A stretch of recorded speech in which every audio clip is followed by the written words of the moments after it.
أعوذ بالله من الشيطان الرجيم بسم الله الرحمن الرحيم والحمد لله والصلاة والسلام على أشرف الأنبياء والمرسلين سيدنا ونبينا وحبيبنا ومولانا محمد صلى الله تعالى عليه وسلم وعلى آله وصحابه ومن اهتدى بهداه إلى يوم الدين فإن خير الحديث كتاب الله وخير الهدي هدي محمد صلى الله تعالى عليه وسلم وشر الأمور محدثاتها وكل محدثة بدعة وكل بدعة ضلالة وكل ضلالة في النار ربي اشرح لي صدري ويسر لي أمري واحلل عقدة من لساني يفقهوا قولي ربي لا تؤاخذني مما يقولون واغفر لي ما لا يعلمون واجعلني خيرا مما يظنون أما بعد.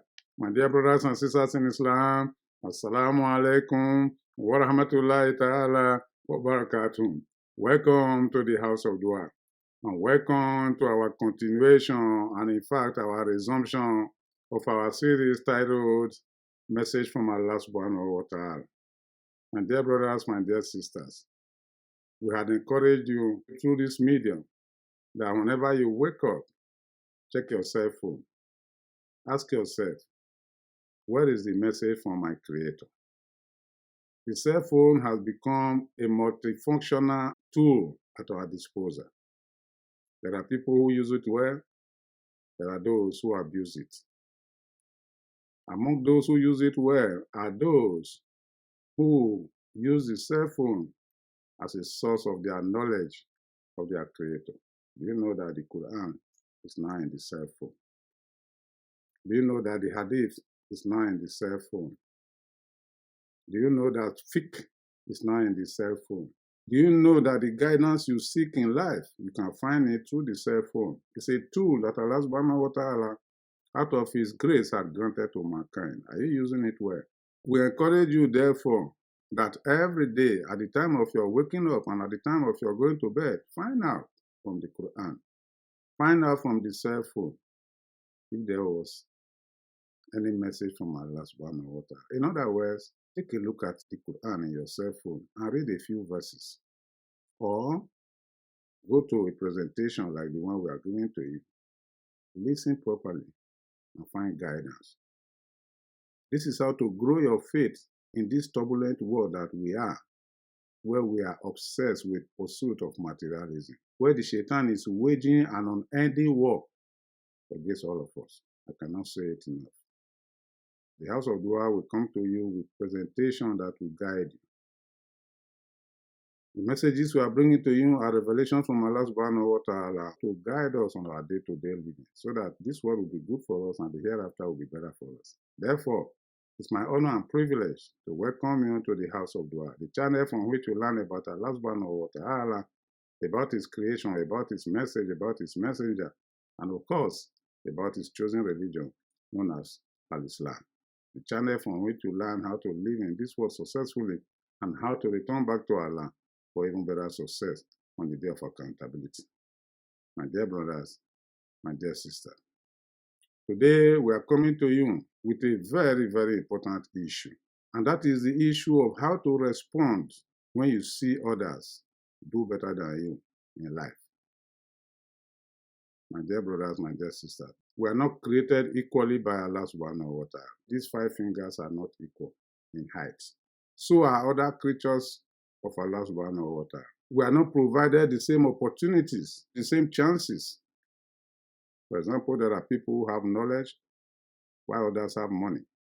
There are others who have no knowledge, they have no money, but they have long life. There are others who have no knowledge, no money, but they have children, or they have good health. Differential provisions from our Creator. Allah says, Wallahu fadala ba'dakum ala ba'din fi rizqi. It is Allah subhanahu wa ta'ala who has elevated some among you above others on matters of livelihood. In Surah Al-Baqarah, Allah subhanahu wa ta'ala also made it clear. Tilka rusulun fadalna ba'dahum ala ba'd. Minhum man kalama Allah wa rafa ba'dahum darajat. Even among the messengers, Allah says we elevate some more than others. There's one among them who spoke to Allah, and there are others that we grant different provisions above others. This is the reality of life, my dear brothers, my dear sisters. Unfortunately, many of us do not know how to respond when we see others, human beings like us, brothers or sisters, or friends, or other relatives doing better than us in terms of materialism of this world. But in terms of your relationship with Allah subhanahu wa ta'ala, Allah says, Inna akramakum indallahi atqakum. The most honored among you is not in terms of materialism, but in terms of your piety, your consciousness of Allah subhanahu wa ta'ala, your relationship with Him. That's what counts. But yes, al-mal wal banuna zinatun hayati dunya. Wealth and children are the adornments of life. We love them. We get obsessed with them. There's no doubt about that. And Allah subhanahu wa ta'ala says, I've given some of you more than others in terms of provisions. How you respond to what you see another person have is a very important thing in life. So we have guidance in the Quran how to do this. Otherwise, many of us take the wrong measures, thereby leading ourselves to self-destruction in the short term or in the longer term. My dear brothers, my dear sisters, my question is, when you see your brother or your sister or your nephew or cousin or your friend doing better than you in life, how do you respond? What's your feeling towards that person? There are some of us who respond by appreciating what that person has. By so doing, they're actually appreciating what God has given to him. Such people end up loving the holder of that possession and at the same time asking Allah, oh Allah, provide for me in a similar way or better way. That's a good person. There's another person too who just admires what that person has. He loves the person. He does not hate him or her. He loves the person. He gets close to the person. He tries to be a friend of that person. Again, this is somebody who truly appreciates what Allah has given to his or her neighbor. But on the other hand, there are others. When they see you do well, they despise you. They talk ill of you. They frown at you whenever they see you. They talk bad of you behind you. They criticize you at length. They are not actually criticizing you or hating you. They are actually criticizing Allah subhanahu wa ta'ala who has placed you in that position. There are others. Not only do they criticize you, they take extra step of asking themselves the question, why you? Why not them? What will I do to stop you from being ahead of me? They take wrong steps, either physical or metaphysical or diabolical, to bring you down. These are the jealous ones. They are jealous, and their jealousy leads them to higher crime of plotting to bring you down. Sometimes they want to take your life. The case of the two children of Adam, alayhi salam, Kabil and Habil, falls into this category. Kabil became jealous of Habil's condition because Allah subhanahu wa ta'ala accepted the sadaqah of Habil. As a result of that, Kabil took the step, not only blaming his brother, but to kill his brother. This kind of situation still prevails in the life we live, my dear brothers, my dear sisters, and it's dangerous. Those who engage in it actually engage themselves in a process of self-destruction. You know what? You can't change what Allah has done. He didn't give it to that person through you or through somebody else. It's a direct gift from Allah subhanahu wa ta'ala. It would have been better if you appreciate it. And if you do, then Allah subhanahu wa ta'ala will also open your way. But we find that because of differential conditions, because we see one person do better than us, some families are getting torn apart. Hatred, distrust, blackmail, in fact, physical attack reigns supreme in such families. Why? Because a brother is doing better than another brother, or a sister is doing better than another sister. If it's a workplace, you dare not even go there. That is even worse. This is something that is leading a lot of us into difficulties. There are people, as a result of their own hatred of what God has done for their fellow human beings, they become sleepless. They develop anxiety. They end up with high blood pressure. They end up with stroke, and they suffer for the rest of their life. Why? Simply being jealous or hateful of what Allah subhanahu wa ta'ala has granted to a fellow human being like him or her. It is a dangerous situation. That's why it's important for us to find out what are the guidance of Allah on matters like this. As I said, Allah subhanahu wa ta'ala says, Wallahu fadala ba'dakum ala ba'din fi rizqo. Allah has elevated some people above others on matters of livelihood. That's a reality you need to accept. If you see somebody do better than you, immediately attribute it to the fact that it's from Allah. And if it pleases Allah, it will make your situation even better. Remember the story of the two men who planted, as reported in Surah Kahf, chapter 18 of the Quran. One's investment did so well, but the other one didn't do well. The one whose provision did so well was boasting about, telling the other one, as a result of the yield from my investment, I'm better than you, and I have more friends than you. He went into his investment, into his garden boastfully, saying, Ma'azunnu antabida hazi abada, ma'azunnu saka imeta, olehin rojitu ila rabbi, la ajidanna khairan minha munkalaba. This investment will never end again. My condition will never change again. And that there will be no accountability. I will remain in this condition forever. And even if there were to be accountability in the presence of Allah, I will still do better than you. He was boasting to his friend, and his friend told him, Ola, ola, is it dakhalta jannataka kulta masha Allah, la quwwata illa billah.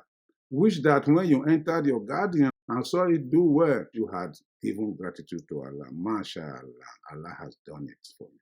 There's no other might but that of Allah. That would have been better for you. But he told his friend, you know what? If it pleases Allah, it may make my condition better than your own tomorrow. His friend didn't take it to be real, but it didn't take a while before a frosty wind blew through his investment, through his farm, and everything got raised down. Then he began to cry. Woe unto me, I wish I didn't boastfully associate anything with Allah. I wish I didn't become arrogant. My dear brothers, my dear sisters, when you find a person like you doing well, how do you respond? And you who is doing well, when you find yourself in a storm of controversy, of hatred and jealousy and anger from those surrounding you, how do you respond? That's why today we are coming to you with verses from Surah Yunus and Surah Taha. The Prophet ﷺ from nowhere became a prophet. He didn't bargain for it. He didn't call for it. He didn't beg for it. It was a choice from Allah subhanahu wa ta'ala. And before this elevation came to him by virtue of the revelation of the Quran, those to whom the Allah revelation did not complain. Allah said, وَمَا تَلَفَ الَّذِينَ أُوتُوا الْكِتَابَ إِلَّا مِن بَعْدِ مَا جَاءَهُمُ الْعِلْمُ بَغْيًا بَيْنَهُم وَمَن يَكْفُرْ بِآيَاتِ اللَّهِ فَإِنَّ اللَّهَ سَرِيعُ الْحِسَابِ. Surah Al-Imran. They didn't quarrel, they didn't argue, they didn't differ until the message came. Bagyan bainahum, out of envy among themselves. Envy as to why did Allah make it possible for the prophet, an orphan? Why? Why somebody from Benu Ishmael? Why not from Benu Isiaq? These were the jealousies. My dear brothers, my dear sisters, how do you deal with such a situation? So let's go to Surah Yunus and see what Allah subhanahu wa ta'ala told the Holy Prophet Muhammad sallallahu ta'ala alayhi wa sallam. In the midst of it all, Allah says, Cool. La amliku li nafsi dwaran wa la nafwan illa ma sha Allah. Likulli ummatin ajal. Iza jaa ajaluhum. ولا يستأخرون ساعة ولا يستقدمون. Tell them, Ya Muhammad, I don't have power to help myself or harm myself, except that Whatever I do, it is by the pleasure of Allah subhanahu wa ta'ala. I'm just a human being. Every soul, every generation, every creature has an appointed time. Not only in terms of the length of time you will live on this planet, but in terms of your possession. When your time is due, nobody can take it from you. Nobody can extend it. You cannot extend it. And they cannot extend it. And they cannot delay it. And you cannot delay it. Yes. When Allah has qadara for you, nobody can take it back.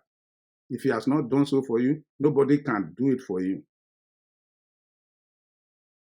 This is the response Allah subhanahu wa ta'ala want the Prophet to have towards the envy of those around him. Did they stop?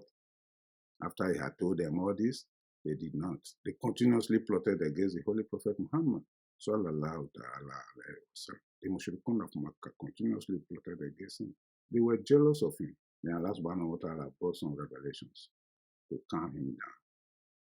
Fasbir alama yakulun wasabihi bihamdi rabbik qabla tulu'i shamsi wa qabla ghurubiha wa min al-na'ili fasbih wa atrafa an-nahar la'allaka tarda. That's from Surah Taha.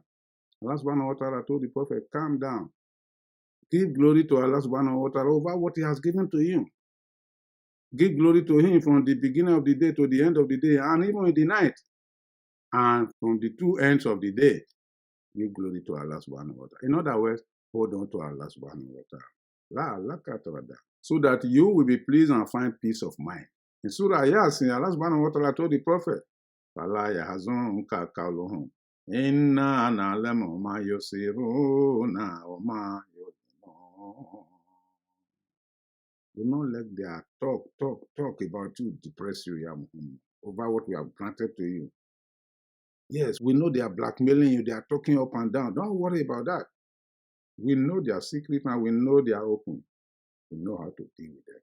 Realizing that, as I said, what God has given you did not give to somebody else. There are other people that were given some provisions, which the Prophet as a human being could also be jealous about if care was not taken. Allah subhanahu wa ta'ala told him, وَلَا تَمُدَّنَّ عَيْنَيْكَ إِلَىٰ مَا مَتَعْنَا بِهِ أَزْوَاجًا مِنْهُمْ زهرة الحياة الدنيا لنفتنهم فيه ورزق ربك خير وأبقى. Allah subhanahu wa ta'ala told the Prophet, don't be like them. Do not stretch your neck over what I've given to others more than I give you. You know, there were people who were rich in Makkah, but the Prophet was humble, he was poor. If this ayah did not come to him, maybe he'll be worried, why am I in this condition? Then he will also be guilty of being jealous of other people's well-being.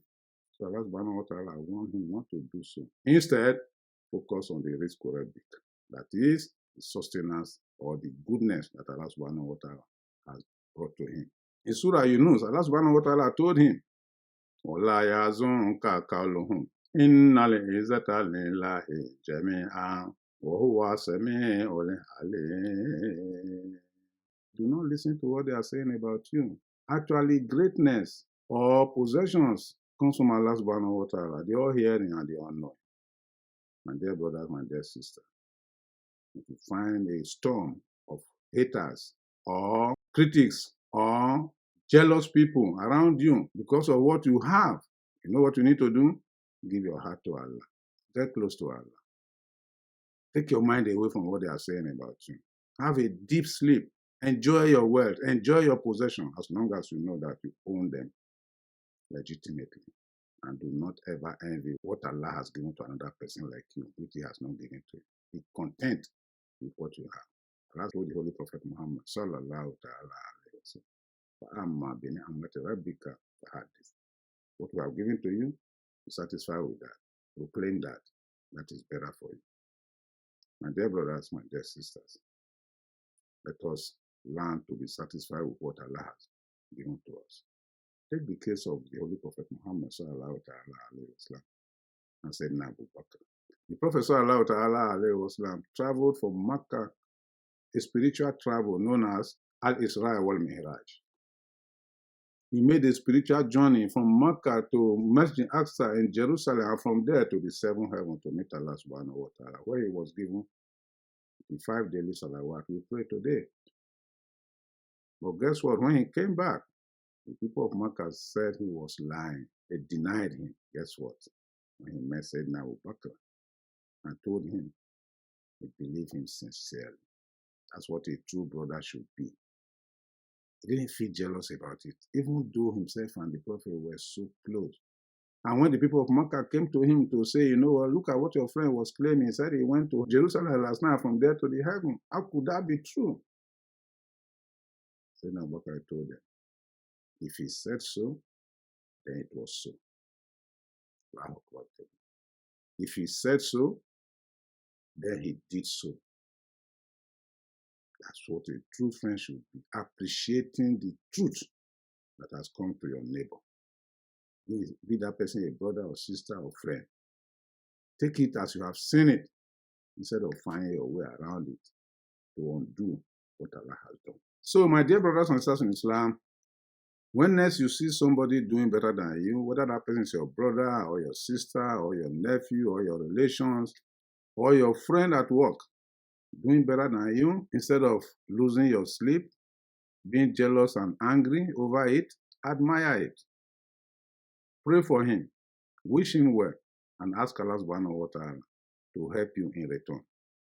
And more importantly, wait for your turn. Your turn is coming. For Allah subhanahu wa ta'ala does not neglect anyone. We ask Allah subhanahu wa ta'ala to take us away from shaitan. Make life easy for us in this world and make the hereafter better for us. Subhanallah wa bihamdi, wa naka Allahumma bihamdik, nashhadu an la ilaha illa anta, nastaghfiruka wa natubu ilayk.